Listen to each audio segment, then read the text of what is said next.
오늘 예배 오신 여러분들 사랑하고 축복합니다.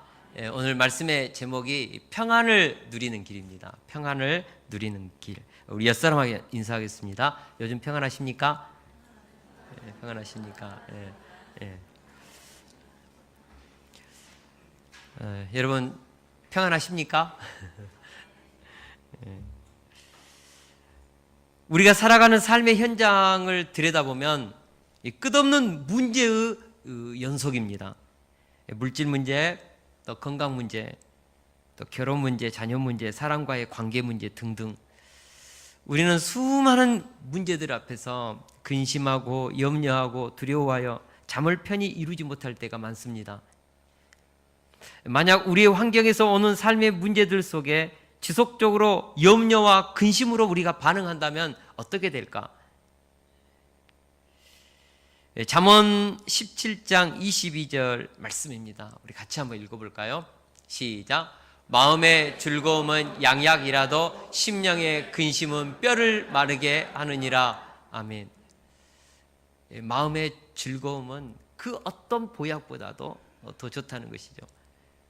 여러분, 즐거운 마음은 세상의 그 어떤 그런 삼삼보다도 좋습니다. 근데 심령의 근심은 뼈를 마르게 한다고 했습니다. 여러분, 뼈가 마르면 몸이 지탱될 수 없습니다. 다시 말하면 근심은 뼈를 마르게 한다는 말은 근심은 우리의 삶의 근간을 무너지게 한다는 뜻입니다. 근심이 그렇게 무섭습니다. 염려가 그렇게 우리 삶을 무너뜨리게 하는 그런 암적인 요소입니다. 유대인 속담에도 이런 말이 있습니다. 당신이 죽었을 때에는 벌레가 당신의 몸을 갉아먹지만 당신이 살아있을 때에는 근심이 당신의 영혼을 갉아먹는다. 여러분, 근심과 염려가요, 우리의 영혼을 갉아먹는다고 했습니다. 근심과 염려는 영혼이라고 말한다면 사도 요한이 그랬지 않습니까? 내 영혼이 잘된 같이 범사에 잘되기를 원하노라. 영혼이 잘되면 삶이 잘되는 것이죠. 근데 영혼이 아프면, 영혼이 무너지면 삶도 무너집니다. 그러니까 근심과 염려라는 벌레가 우리의 영혼을 갉아먹는다. 우리 인생을 파괴한다. 그런 뜻이죠. 여러분, 그러므로 우리는 반드시 근심과 염려를 극복해야 합니다. 그리고 마음의 평안을 유지해야 합니다. 그러나 이 세상에서 우리가 대면하는 삶의 환경이 천국일 수는 없습니다. 끊임없는 사건, 사고, 갈등, 상처, 부딪힘의 연속인데 어떻게 하나? 어떤 사람들이 걱정하고 근심하는 내용들을 분석해 보니까 크게 네 가지가 나왔다고 하는데, 우리의 근심의 40%는 전혀 일어나지 않을 것을 가지고 근심한다는 것이죠. 그리고 근심의 30%는 지나간 과거의 일들을 묵상하면서 고통하면서 근심합니다. 그리고 12%는 남의 일을 가지고 괜히 근심합니다. 그리고 10%는 아직 걸리지 않은 질병으로 인해서 근심합니다. 진짜 우리가 근심할 수 있는 실제적인 근심거리는 한 8%밖에 되지 않는다고 그렇게 연구 결과를 내놓았습니다. 그런데도 우리는 일어나지도 않을 미래의 일을 가지고 스스로 몇십 배나 뻥튀겨서 근심하고 지나간 과거의 아픔을 묵상하면서 근심하고 있는 것이죠. 70%는, 심지어는 92%는 내 것이 아닙니다. 우리가 필요 없는 염려와 근심을 사서 하고 있는 것이죠. 일어나지 않는 근심을 앞당겨서 가정해가지고 근심하고 있지요. 엄청난 믿음입니다. 그죠? 왜 사람들이 근심하고 염려할까? 그것은 살아계신 하나님, 나를 사랑하시고 내 인생을 절대적인 선으로 인도하실 그 하나님을 믿지 못하기 때문입니다. 모든 일들을 내가 알아서 해결하고 내가 책임지고 내가 인생의 주인이 되어서 내 인생을 내가 운전대를 가지고 하려고 하니까 불안하죠. 우리 자체가 심히 무능하고 무지하기 때문에 우리는 내가 인생의 주인이 되면 불안할 수밖에 없습니다. 염려할 수밖에 없습니다. 너무 세상이 불확실하기 때문에 그런 것이죠. 내 욕심과 내 기대와 내 계획이 있는데 내 뜻대로 안 되면 어떡하나, 그런 근심 때문에 우리가 사서 염려를 하는 것입니다. 오늘 말씀은 우리가 어떻게 하면 근심과 염려를 극복하고 평안을 누릴 수 있는지에 대해서 분명하게 말씀하고 있습니다. 우리 33절 말씀을 큰 목소리로 같이 한번 읽어보겠습니다. 시작. 이것을 너희에게 이르는 것은 너희로 내 안에서 평안을 누리게 하려 함이라. 세상에서는 너희가 환난을 당하나 담대하라. 내가 세상을 이기었노라. 아멘. 예수님은 제자들에게 말씀합니다. 이제 내일이면 십자가에 죽습니다. 염려하고 이제 예수님이 떠날 것을 어느 정도 눈치챈 제자들의 마음 가운데 근심이 가득했는데, 이런 제자들에게 우리 예수님께서 하시는 말씀이죠. 뭐라고 했습니까? 너희로 내 안에서 평안을 누리게 하기 위해서 지금 이 말씀을 한다는 것이죠. 이 말씀이 뭐죠? 세상에서는 너희가 앞으로 환난을 당할 것이지만 담대하라. 내가 세상을 이기었다. 할렐루야. 담대하라. 내가 세상을 이겼다. 이것을 기억하고 세상을 이기신 그리스도 안에서 너희가 평안을 누려야 한다. 그 뜻입니다. 예수님이 세상을 이겼다는 것이 도대체 무슨 뜻일까? 이제 조금 있으면 예수님은 십자가에 죽으실 것입니다. 그런데 그 죽음이 저주가 아닌 것입니다. 인류의 모든 죄를 용서하고 더 이상 죄가 주는 저주에서 고통하지 않게 되는 대속의 죽음입니다. 예수님의 십자가에서 인간의 삶 속에 발생하는 모든 문제, 우리가 삶을 살아가면서 겪는 그 108번뇌의 그 번뇌들이 있지 않습니까? 불교에서 얼마나 이 세상을 살아가는 사람들의 그 고통에 대해서 연구를 많이 했으면 108개의 번뇌를 찾아냈습니다. 여러분, 엄청난 번뇌를 우리가 지금 하고 있죠, 이 세상에 살아가면서. 근데 예수님은 바로 우리의 이 번뇌의 문제를 해결했다는 것이죠. 해결해 주었다는 것이죠. 굿뉴스, 복음, 십자가에서 이루어지는 일입니다. 십자가에서 우리의 모든 죄 문제를 해결했다는 것이죠. 번뇌는 우리의 죄의 결과로 인해서 오는 고통들입니다. 끝없는 방황, 염려, 두려움, 다 이 죄로부터 오는 것이죠. 죄란 뭔가? 성경이 말하는 것은 하나님을 떠나 사는 것입니다. 이 자체가 죄죠. 하나님을 떠나 삶으로 인해서 발생하는 것들이 108번뇌입니다. 그래서 우리는 이 번뇌로부터 벗어나기 위해서 하나님을 만나야 하고 하나님의 아들이신 예수 그리스도를 영접해야 합니다. 어거스틴은 고백록에서 이렇게 고백했습니다. 같이 한번 읽어보겠습니다. 시작.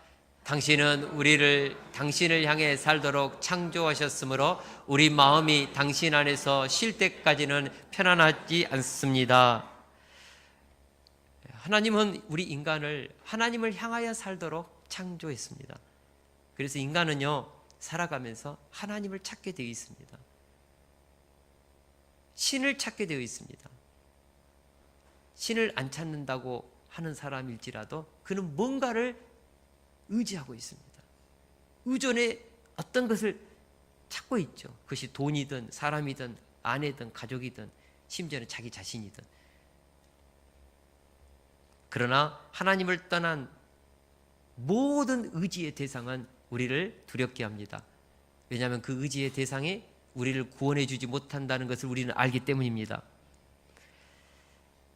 그러므로 우리는 하나님을 만나야 합니다. 하나님 안에서 우리는 온전히 쉴 때 우리는 평안을 이룰 수 있습니다.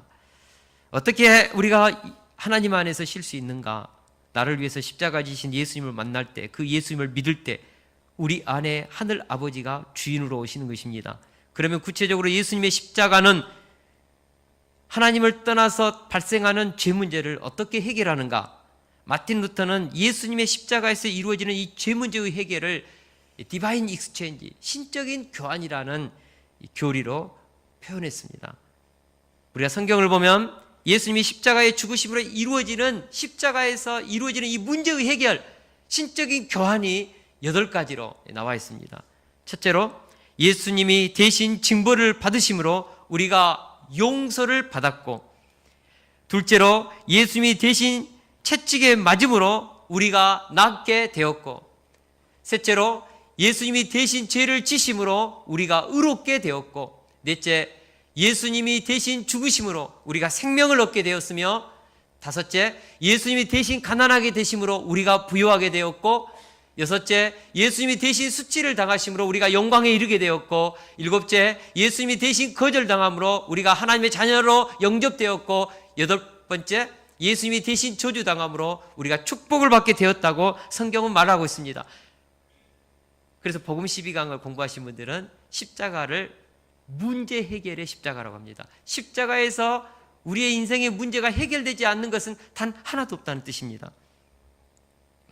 그러므로 예수님께서 지금 제자들을 떠나 장로들과 제사장들과 서기관들에게 해를 받아 십자가에서 죽게 된다는 이 사실은 두려워할 일이 아니라 기뻐해야 될 일이라는 것입니다. 예수님이 십자가의 죽으심으로 우리는 죄로부터 승리하는 놀라운 복을 받게 되기 때문입니다. 십자가는요, 사탄의 머리통을 깨는 승리입니다. 우리가 평안을 누리기 위해서는 십자가에서 세상 죄를 이기신 예수님을 바라봐야 합니다. 십자가 밑에만 나가면 세상의 모든 문제를 풀 수 있습니다. 할렐루야. 그래서 찬송가에 보니까, 찬송가 151장에 보니까 십자가를 바라보는 자들을 이렇게 노래하죠. 십자가 십자가 내가 처음 볼 때에 나의 맘에 큰 고통 사라져, 내가 믿고서 내 눈 밝았네, 참 내 기쁨 영원하도다. 십자가를 바라보면 뭐가 사라진다고요? 고통이 사라진다고 했습니다. 우리 삶의 염려, 불안, 두려움이 사라지는 것이죠. 여러분, 십자가는 우리의 삶의 모든 고통과 문제와 두려움과 그 어떤 슬픔도 해결할 수 있는 능력이 있습니다.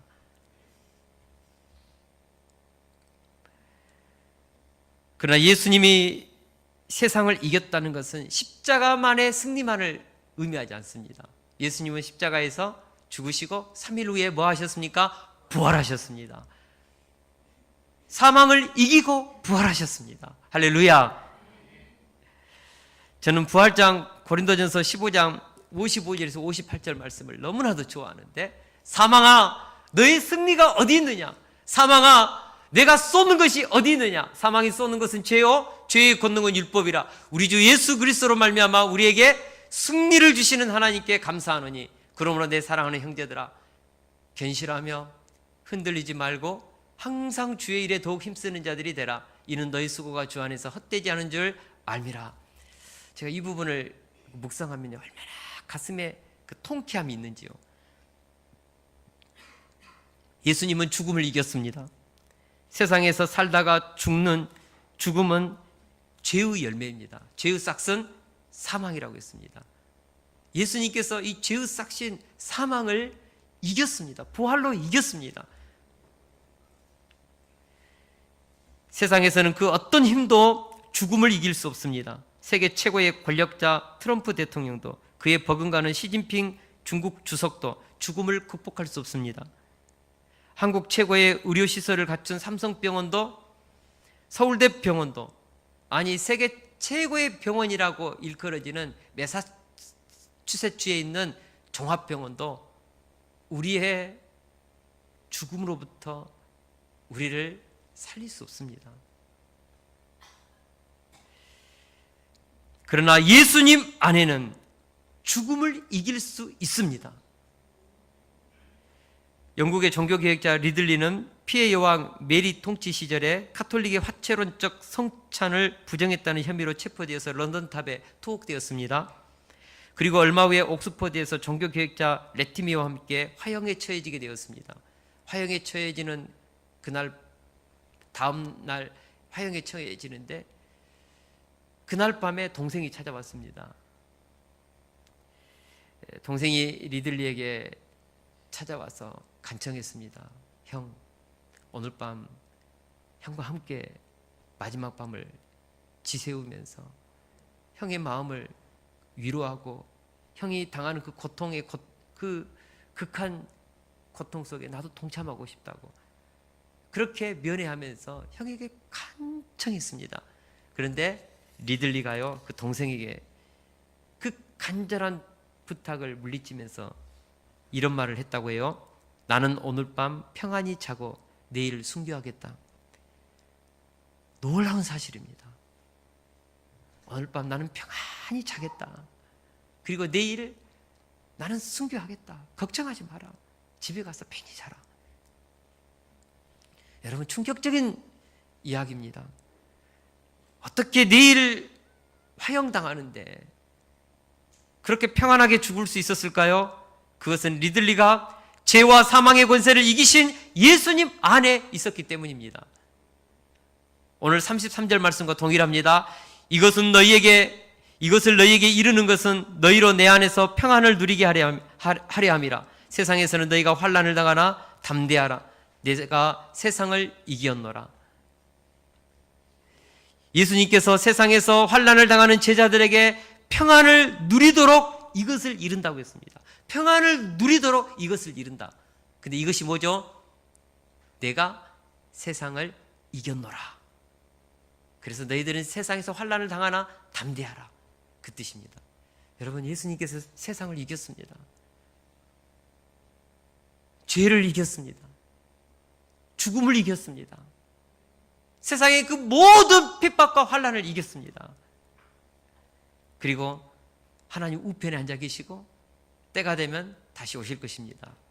우리는 승리하신 예수님, 부활하신 예수님, 십자가에서 우리의 모든 죄 문제를 해결하신 그 예수님을 믿는 것입니다. 그리고 우리는 예수 그리스도 안에서 우리는 최후 승리를 할 것입니다. 할렐루야. 성경을 보면 세상을 이기신 그리스도 안에서 평안을 누리는 분들이 너무나 많습니다. 그 평안은 나의 미래는 결국 예수님 안에서 승리할 것이라는 확고한 믿음에 기초한 평안인 것입니다. 베드로는 예수님의 십자가의 의미를 깨달았고 3일 후에 부활하신 예수님을 만났습니다. 그 이후로 베드로의 삶에 평안이 찾아왔습니다. 우리가 복음서에 보면 베드로가 굉장히 어쩔 때는 평안하고 바다에 폭풍이 튀면 막 두려워서 덜덜 떨기도 하고 예수님이 자꾸 죽은다고 그러니까 예수님을 붙잡고 간하면서 죽지 말라고 십자가에 못 박혀 죽지 않는다고 막 그렇게 예수님께 책망도 했던 사람이 예수님의 부활을 체험하고 나서 그것을 보고 경험하고 나서 사도행전을 보니까 베드로에게 두려움이 없습니다. 산헤드린 공회에서 예수 그리스도의 복음을 전하면 죽이겠다고 해도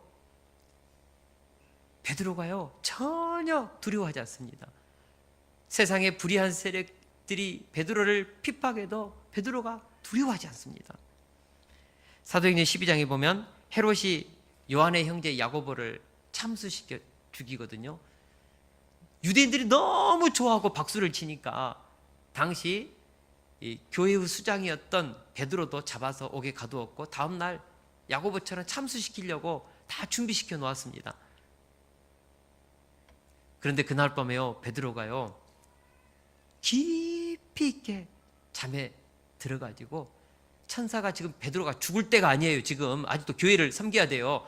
구속사가 아직 안 끝났어요. 그래서 베드로를 구원하기 위해서 천사가 나타나서 옥문을 열고 착고를 풀고 베드로를 막 깨워요. 일어나라고. 일어나질 않아요. 얼마나 코를 드르릉 걸고 막 잤는지. 그래서 12장에 보니까요 천사가 베드로의 옆구리를 발로 차가지고 깹니다. 그래서 반짝 깨가지고 일어나라고 빨리 지금 나가라고. 내일 죽으면 안 된다고. 지금 할 일이 많다고. 여러분 내일 죽어요. 참수당해요. 제가요 내일 죽는다면 저는 다 편지를 꺼내가지고 마지막 우리 세숫교회 성도들한테 막 편지를 쓸 것 같아요. 막 이렇게 해가지고 또 가족들한테 마지막 부탁의 말도 쓰고. 그냥 물론 이렇게 뭐 순교하니까 영광스럽지만은 그래도 두렵잖아요, 죽는 거. 그러니까 막 제대로 잠이 좀 안 올 것 같아, 제대로 잠이. 근데 베드로가 깊이 있게 잠들었습니다. 무엇을 말합니까? 그날 밤 평안히 잘 수 있는 그의 심령에 그 평안이 있었다는 것, 샬롬이 있었다는 것입니다. 예수님의 부활을 경험한 베드로는 죽어도 살아난다는 그 확고한 믿음이 있었습니다. 사망아, 너의 이기는 것이 어디 있느냐? 사망아, 너의 쏘는 것이 어디 있느냐? 베드로는 사망을 이기신 부활하신 그 주님을 견고하게 붙잡고 내일 죽으면 나는 우리 주님과 함께 하나님 나라에서 우리 주님과 함께 영생한다. 이 믿음이 있으니까 베드로는 평안할 수 있었습니다. 또한 사도 바울은 로마 감옥에 갇혀 있으면서 빌립보 성도들에게 편지를 쓰면서 이렇게 말했습니다. 주 안에서 기뻐하라. 내가 다시 말하노니 기뻐하라. 감옥에 있으면서 빌립보서에 보니까 너무 기뻐하라. 그래서 빌립보서시는 기쁨의 서신이라고 그러지 않습니까? 아니 어떻게 감옥에 갇혀 있으면서 세상의 모든 소망이 끊겨진 그 상태에서 기뻐하라 그렇게 말할 수 있을까? 바울은 로마 감옥에서 자신의 내면의 평화를 이렇게 고백했습니다. 우리 같이 한번 읽어보겠습니다. 빌립보서 4장 11, 12절 시작. 내가 궁핍함으로 말하는 것이 아니니라. 어떠한 형편에든지 나는 자족하기를 배웠노니 나는 비천에 처할 줄도 알고 풍부에 처할 줄도 알아. 모든 일 곧 배부름과 배고픔과 풍부와 궁핍에도 처할 줄을 아는 일체의 비결을 배웠노라. 아멘. 바울 사도는 가난함에 처해도 자족했습니다. 풍부에 처해도 자족했습니다. 자족했다는 것은 만족했다는 뜻입니다. 그냥 만족했어요. 해피해. 산다는 것이 황홀해요. 감옥에서도 황홀하고 뭐 돈이 있다고 아니면 내 환경이 사는 것이 너무너무 평안하다고 해가지고 그것 때문에 타락하고 그것 때문에 교만해지고 그것 때문에 인생이 사람이 너무 갑자기 큰 부를 얻고 권세를 얻으면 타락의 길로 가기 쉽잖아요. 근데 바울은 그렇지 않았다는 거예요. 가난에 처하든지 풍부에 처하든지 나는 자족했다. 무엇 때문에요? 빌립보서 4장 13절에 보니까 내게 능력 주시는 자 안에서 내가 모든 것을 할 수 있다. 사도 바울이 세상의 그 어떤 환경에서도 승리할 수 있었던 비결, 자족할 수 있었던 비결은 내게 능력 주시는 그리스도 안에 있었기 때문입니다. 우리 예수님은 우리에게 능력을 주십니다. 그 능력이 무엇입니까? 어떤 환경에서도 자족할 수 있는 능력. 하나님께 내 인생을 온전히 의탁하면 우리는 어떤 환경에서도 만족할 수 있고 평안할 수 있고 기뻐할 수 있고 감사할 수 있고 자족할 수 있습니다. 할렐루야. 마음의 혁신이라는 책에서 보면 달라스 윌라드가 했던 말입니다. 같이 한번 읽어보겠습니다. 시작. 평안은 범사에 잘 되리라는 확신에서 오는 의지의 안식이다. 평안은 범사에 잘 되리라는 확신에서 오는 의지의 안식이다라고 했습니다. 조금 어렵죠? 이 말을 좀 쉽게 풀면 그리스도 안에서 얻은 평안은 범사에 잘 되리라는 확신을 가질 때 마음의 의지가 평안이라는 감정을 선택한다는 뜻입니다. 여러분, 평안은 감정입니다. 마음의 상태죠. 감정의 상태죠. 우리의 감정은 희노애락으로 구성되어 있습니다. 감정은 중립입니다. 그죠? 감정은 내가 아닙니다. 나의 존재에 있는 하나의 그냥 기뻐하고 슬퍼할 수 있고 노할 수 있고 그죠? 사랑할 수 있죠. 희노애락의 이거 감정이에요. 감정. 이 감정은 우리의 마음의 의지가 선택합니다. 인간의 내면의 구조를 제가 한번 그려봤는데 달라스 윌라드는 가장 인간의 깊은 곳에는 심령 이코르 마음 이코르 의지 다 같은 부분이에요. 성경은 가장 우리 인간의 그 깊은 내면에는 이 심령, 마음, 의지가 있고, 그거가 또 큰 그 카테고리에는 사고라는 것이 있어요. 사고는 생각과 감정으로 이루어져 있습니다. 그리고 몸이 있죠. 그래서 이 감정을 뭐가 움직이냐면, 감정이 마음, 의지를 움직일 수 있고, 그러나 더 본질적으로 의지가 감정을 움직이게 되어 있습니다. 그런데 사람들은 살아가면서 감정이 의지를 끌고 갑니다. 이게 뭘까? 왜 그럴까? 여러분, 의지가 나약하고 의지가 어떤 예수 그리스도 안에 확신이 있지 못하면 감정에 끌려갑니다. 나약한 의지는 두려운 감정에 굴복합니다. 화가 난 감정이 일어나면 의지가 힘을 발휘하지 못하고 화난 쪽으로 행동하고 선택해버립니다. 염려의 감정이 일어나면 의지가 그 염려의 감정에 노예가 되어 모험하고 도전하는 것을 포기하고 아무것도 결정하지 못하고 드러눕게 합니다. 감정이 생각과 의지를 끌고 다니는 경우가 허다합니다. 앞사람의 운전자가 갑자기 끼어들면 우리의 감정은 화로 들끓어서 그 운전자를 향한 복수의 행동을 나도 모르게 하게 됩니다. 육두문자를 날리게 되고 빵빵거리게 막 크락션을 막 울리게 되고, 뭐죠? 화났다는 거예요. 그죠? 그러나 우리의 심령에 세상을 이기신 예수님에 대한 확고한 믿음이 들어가면, 예수님을 견고하게 의지하게 되면 감정이 나를 어떻게 하지 못한다는 것입니다. 다시 말해서 환경에서 발생하는 감정을 내가 선택할 수 있는 힘을 갖게 된다는 것이죠. 내일 사형에 처해져도 나는 죽는 순간 부활하신 주님을 배울 수 있다는 확신을 가지면 두려움의 감정을 물리치고 평안의 감정을 내가 선택하게 된다는 것이죠. 뭐가요? 마음의 의지가요. 여러분, 이 마음의 중심에 하나님을 향하는 견고한 뿌리를 내리면 우리는 생각과 감정을 선택할 수 있는 힘이 생깁니다. 근데 보편적으로 우리는 감정이, 환경에서 오는 어떤 상황이 우리의 감정을 터치해서 그 감정이 의지를 막 끌고 다닙니다. 의지를 감정에 복속시켜 가지고요, 화가 나면 의지가요 화난 쪽으로 행동하도록 만들어버려요. 그런 경우가 너무나 많죠. 정말 우리가 죄와 사망의 권세를 이기신 예수님을 믿는다면 우리의 내면의 중심의 승리에 대한 확신이 가득해야 합니다. 잘 되면, 안 되면, 우리 잘 되면 감사, 안 되면 더 감사. 절대적인 그리스도 안에서의 이 믿음, 긍정의 믿음, 합력하여 선을 이룰 것이라는 이 믿음, 아무리 이해되지 않는 사건을 만나도 틀림없이 하나님의 뜻이 있을 것이라는 이 믿음, 하나님이 나를 구원했다면, 독생자까지 나를 위해서 십자가에 내놓았다면, 나를 위해서 이 사랑의 하나님이, 전능하신 하나님이 반드시 선하게 나를 이끌 것이다. 이 믿음, 이 믿음이 있는 사람은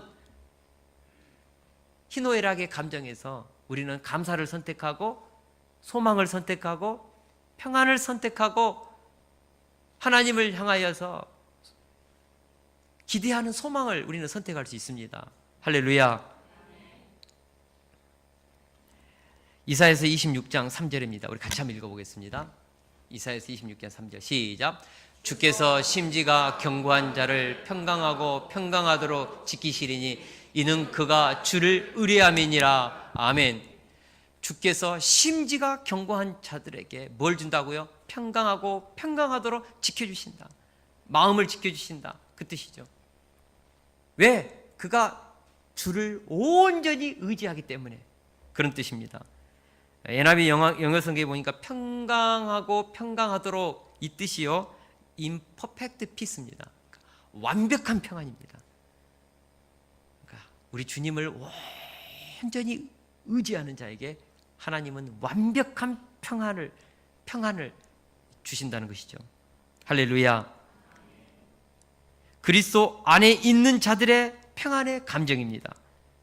내 미래는 승리요 영광이요 부활이요 하나님의 나라를 유업으로 얻는 것이며 사랑의 하나님과 영원토록 함께 있는 영생이라는 이 확신은 환경에서 마음의 의지가 평안의 감정을 선택하게 한다는 것입니다. 다시 말해서 그리스도 안에서 승리가 확정된 마음은 의지가 환경에서 오는 그런 부정적인 감정에 놀아나지 않고 의지가 항상 긍정적인 감정을 선택하면서 기뻐하고 감사하고 평안으로 가득가득 채우는 그런 상태를 유지할 수 있다는 것입니다. 우리가 잘 아는 찬송가 413장 내 평생에 가는 길이라는 찬송가를 작사했던 호레이쇼 스페포드에 대한 이야기입니다. 이분은 D.L. 무디의 든든한 후임자이고 친구고 시카고에서 유명한 변호사요 재력가였는데 이분이 고난 속에서 지어낸 찬송가가 내 평생에 가는 길, 사실 이분이 하나님께 올려드릴 때 시거든요. 이 시를 가지고 지었던 작곡했던 찬송가가 내 평생에 가는 길인데 이 시간에 우리 호레이쇼 스페포드의 이야기에 대해서 간단하게 우리 영상을 가지고 같이 나누도록 하겠습니다.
스페포드의 인생에서 가장 처절한 순간에 하나님께 울부짖으며 나아갔고 그날 밤 그곳에서 평안을 주신 하나님을 만났다는 것이죠. 4명의 딸들을 잃어버린 그 사고 현장 바다에서 얼마나 그날 밤 울부짖었을까, 부르짖었을까. 하나님께서 그날 밤 스페포드에게 찾아오셔서 음성을 주신 것이죠. 어떤 것을 주셨을까? 십자가에서 모든 죄를 용서하시고 부활하시고 천국을 준비하신 그 하나님의 소망, 리빙 호프, 산 소망을 그날 보여주신 것이죠. 천국에서 다시 만날 비전을 보여주시는 것이죠.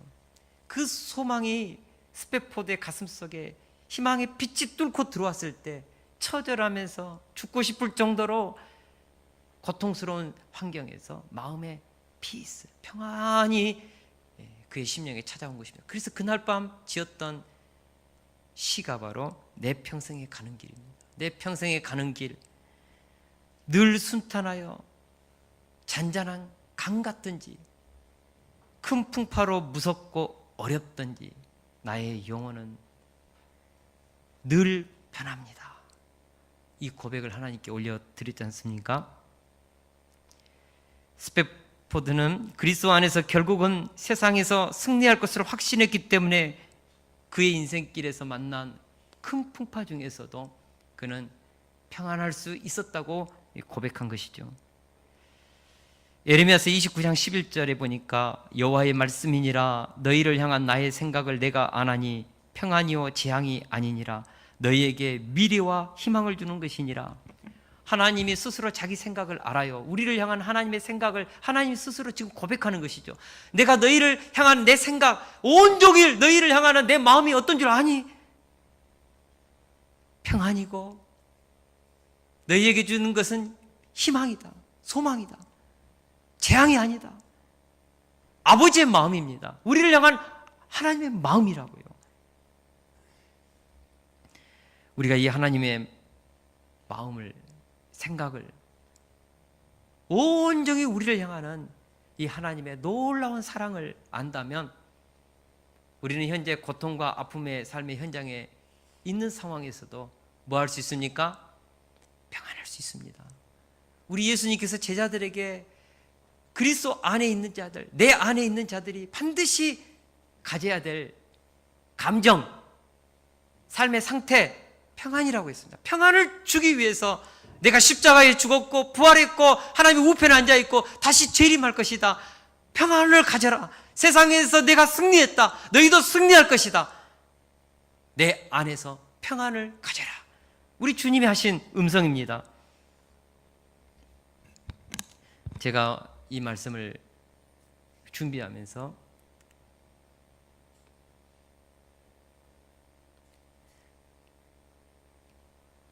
참 하나님께 회개했습니다.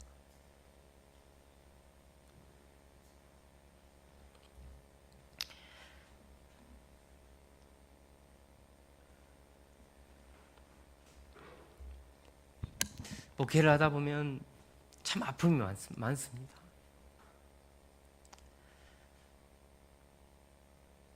또 우리 교회 안에 아픈 사람도 있고요. 내년에 이루어야 될 사역 앞에서도 때로는 두려울 때도 있습니다. 어떻게 해야 되나?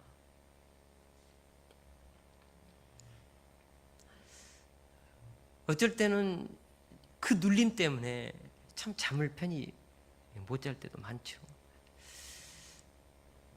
그러나 오늘 이 말씀을 준비하면서 하나님께서 계속해서 너 평안하냐? 너 인생 하나님께 의탁하고 있냐? 그것을 물으셨습니다.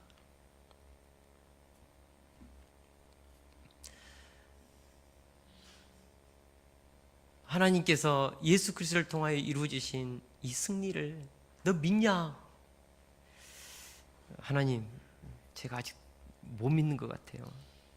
죄송합니다. 회개합니다.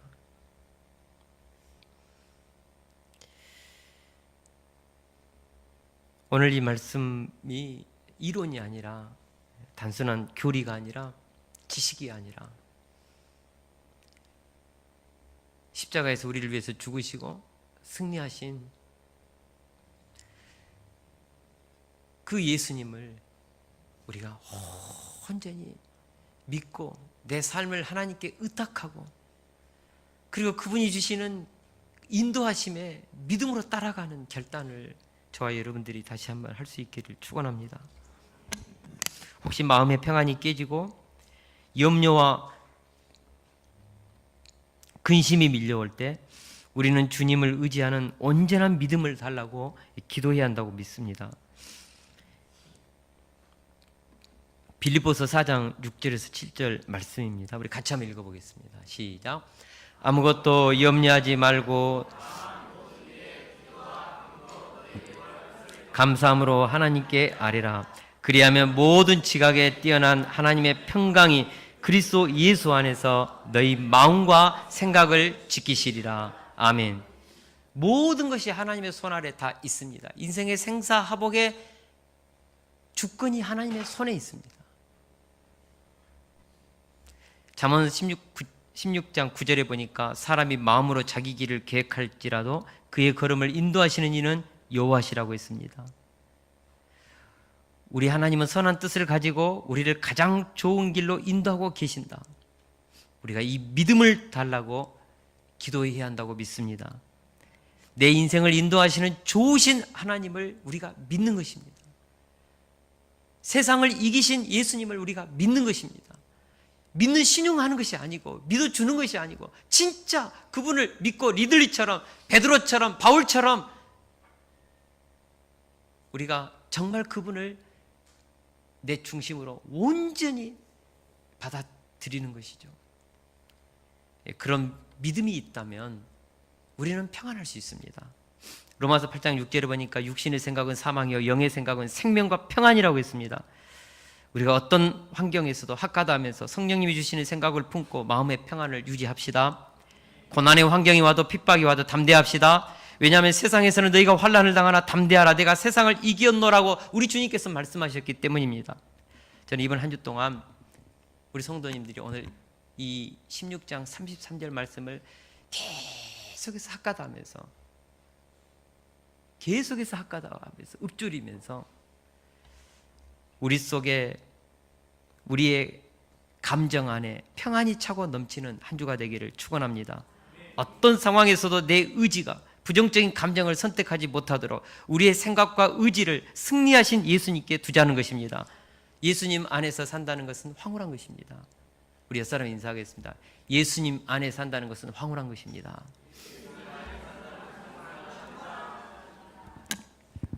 그리스도 안에 산다는 것은 황홀한 것입니다. 우리가 한 주 동안 그리스도 안에서, 그리스도 밖에서는 저주지만 그리스도 안에서 기쁨과 감사와 평안과 승리의 만족함을 가지고 자족하면서 우리 얼굴에 늘 하늘의 평화가 밝게 비춰지는 한 주가 되기를 축원합니다.